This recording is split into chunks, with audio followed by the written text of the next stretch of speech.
It's a bad habit, Tommy. It's like drinking coffee. Tom, believe me, if I could quit this thing, I would.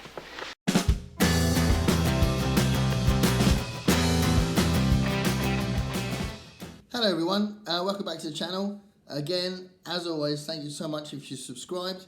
If you like some of the stuff I've done and you've watched some of the videos and you'd like to subscribe, please do. It does help the channel out. But I'm doing a tag today.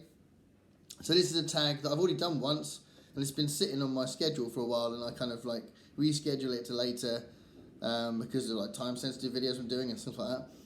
But I watched it again and I think actually I can do it again because I thought there was too many pauses in it and stuff like that. So it was created by Al at Big Hard Books and Classics, and I was tagged by Mark from Book Time with Elvis. So hi to both of those. I'm going to link their videos below, and it's the reading pet peeves tag.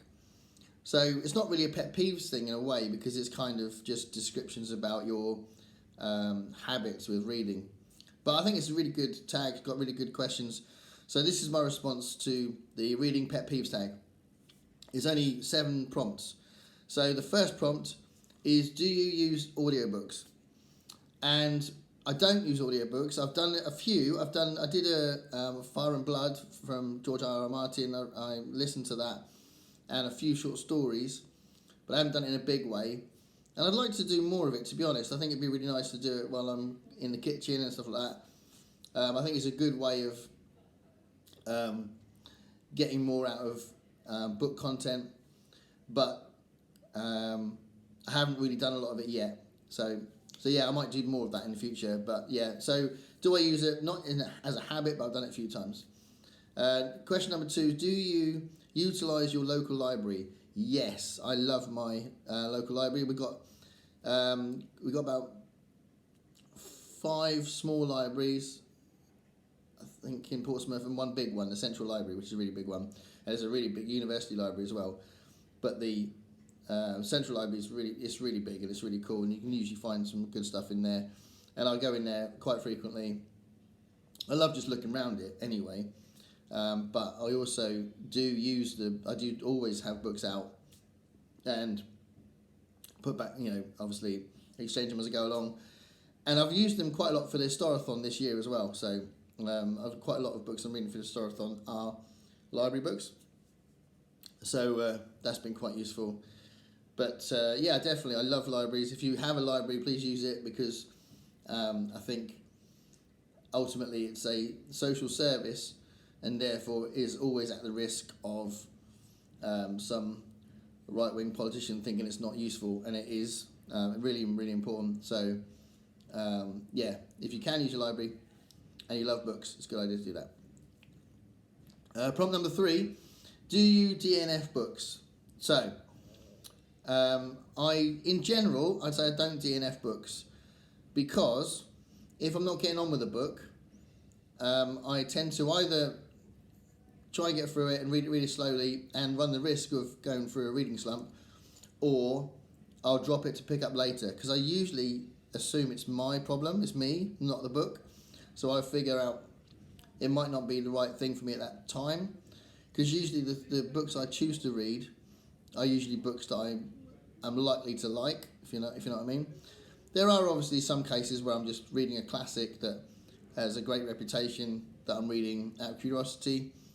And in those instances, it's probably those instances where I'm slogging through it, but not really DNFing it. I don't do it much. I don't know if I mean, like relatively recently, so last June, for June on the Range, there was an anthology series, an anthology book of stories set in the Wild West, and I didn't get through much of that, but I don't really consider it a DNF because I will read them at some point, but I just didn't read it in that month. I just put it down for a minute. I read 2 of the stories and I wasn't really feeling it, so I just put it down and then started reading Shane, which was brilliant.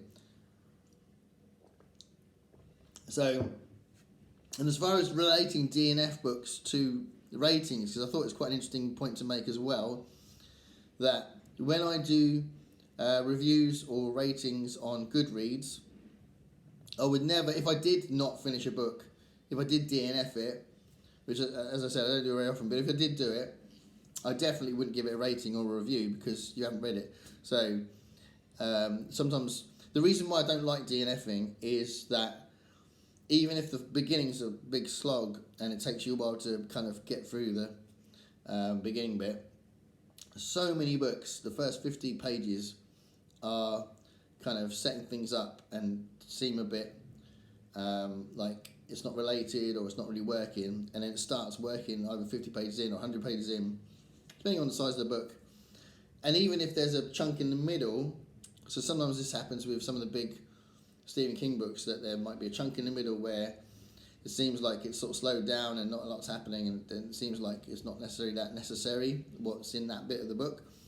It's obviously going to pick up, and the beginning bit was really good, and it's kind of worth the work in getting through it. So I do think the problem with DNFing a book is that not many books are brilliant from start to finish. Usually they take a while to get going. So that's why I wouldn't DNF it. But as I said, if I did DNF it, I wouldn't review it or rate it on Goodreads because you haven't read it. I might mention it, but I wouldn't do a proper review of it because you don't know what the ending's like, or you don't know what the book's like, and depending on how far you got, you only know what that beginning was, and that's not really a book, is it? It's just a bit of the book. So, question number 4: do you read multiple books at the same time? I try not to, and I've decided to do that at the moment because I've got so many book challenges and events happening, and it's really not. It's not something that is making it more enjoyable. It's making it more. I've got loads of books in my head, and I'd rather do it one at a time, really, 2 at a time, preferably. I'm doing about 5 at a time at the minute, so it's not really preferable. So as the year goes on, I think I might sort of slow that down a little bit. But at the moment, I'm reading 2 history-related books. I'm reading the Ray Bradbury second book in the Ray Bradbury Challenge. I'm also reading Why I'm No Longer Talking to White People About Race because of Black History Month, and I found it quite cheap. I thought I'd get that. It's really good. And I'm also reading the Brothers Grimm book as well, so quite a lot. And I haven't really touched the Brothers Grimm book much because I'm kind of focused on the others. So I think reading multiple books at the same time can freshen it up a little bit, but for me, it complicates it, and I'd rather read 1 at a time. 2 at a time is okay, especially if it's non-fiction and fiction. But yeah, it's not ideal for me. But that's what I'm doing at the moment. Question number 5: do you make time in your day to devote to reading? Yes. I made a decision about 6 years ago to change how I used my time. So I did do a video a little while ago talking about how you can read more, and it wasn't about that you should read more, but it was if you did want to read more, like I did a few years ago. I was looking at how I was spending my time, and for me, I was watching loads of TV that I didn't want to watch really, or didn't have to watch. I mean, I'd like just sort of switch my brain off and watch the horror channel for 3 hours or 5 hours, and I'd be like, oh, I could have been doing something else. Or I might play a game for hours and hours and hours, and I mean, I can't at the minute anyway, but for a while I was just wasting time doing that, and reading is much better, I think, for me.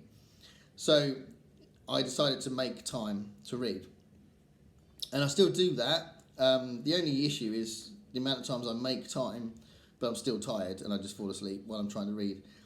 So now my barrier to reading isn't so much that I'm not making the time, it's just when I do make the time, I fall asleep. So yeah, I definitely make time to devote to reading, definitely, every day.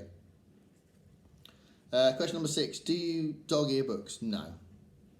I try and keep my books in as the best condition I can, and I don't change, I don't do anything to them deliberately. If something happens, like they fall over or something, then they get knocked down or trodden on or whatever, then that's not something I've been happy about. I definitely don't dog ear books at all. I use bookmarks. I like bookmarks, I think they're cool. Question number 7: do you annotate books? This is an interesting question because I don't annotate books, and I write notes if I want to talk about a book later. And one of the things that I really want to do is to use some kind of notebooks I've got to do it more formally, if I put them all in the same place. But at the moment, I make notes on random bits of paper. So I do want to do that, but I don't really want to annotate books. Going back to that point about the dog-eared thing, I don't like damaging the books, and writing in the books, to me, would be doing that. Question number 8. How do you feel about spoilers? The thing about spoilers for me is I've got a really bad memory. I don't retain information very well. Certainly nowadays. I mean, I must have been better at it before because I've got a history degree and all that. But certainly now, if I found out spoilers about something, I'd probably forget it by the time I got to reading it. So I don't think it would matter. So I quite like spoilers because it can get you excited about something. So I think it's unusual. Most people don't like spoilers. But for me, it doesn't matter because I'm going to forget it as soon as you told me. So my bad memory is quite advantageous for that. So that was the last question. Question number 8 about spoilers. The thing with tagging people with this is literally this is one of the tags that I've seen probably the most people do. So I don't think I can tag anyone really. But if you do want to do this tag, I think it's an interesting one. And it's about bookish things, but not about specific books. So it's quite fun. So yeah, if you do want to do this tag, please do. But in the meantime, thanks again for watching. See you later. Bye.